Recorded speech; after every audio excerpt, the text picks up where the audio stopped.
விநாயகர் சதுர்த்தி அப்போ வீட்டில் பூஜை பண்ணது, அதோட சண்டே வரைக்கும் விநாயகரை வீட்டில் வச்சிருந்து டெய்லி பூஜை பண்ணியாச்சு. சண்டேக்கு அப்புறம் ஒரு நாள் கேப் விட்டுட்டு பூஜை பண்ணவே இல்லை. டியூஸ்டே அப்போ தான் பூஜை பண்ணியிருந்தேன். எப்போவுமே முன்னாடி நாளே எல்லா வேலையும் முடிச்சதுனால பெருசாக வேலை தெரியாது. அந்த அன்னைக்கு எந்த வேலையுமே பண்ணல, கொஞ்சம் சோம்பேறித்தனால மறுநாள் பார்த்துக்கலாம் அப்படின்னு விட்டுட்டேன்.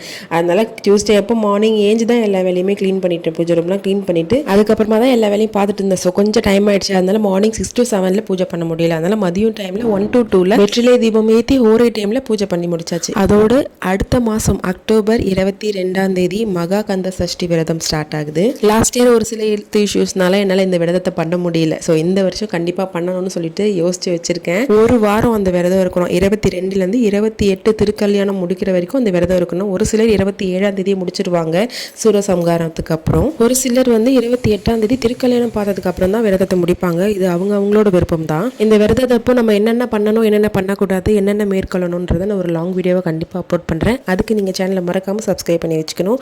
அப்போ தான் அடுத்தடுத்த வீடியோ போடும்போது உங்களுக்கு நோட்டிஃபிகேஷனில் வரும். நெக்ஸ்ட் ஒரு வீடியோவில் பார்க்கலாம்.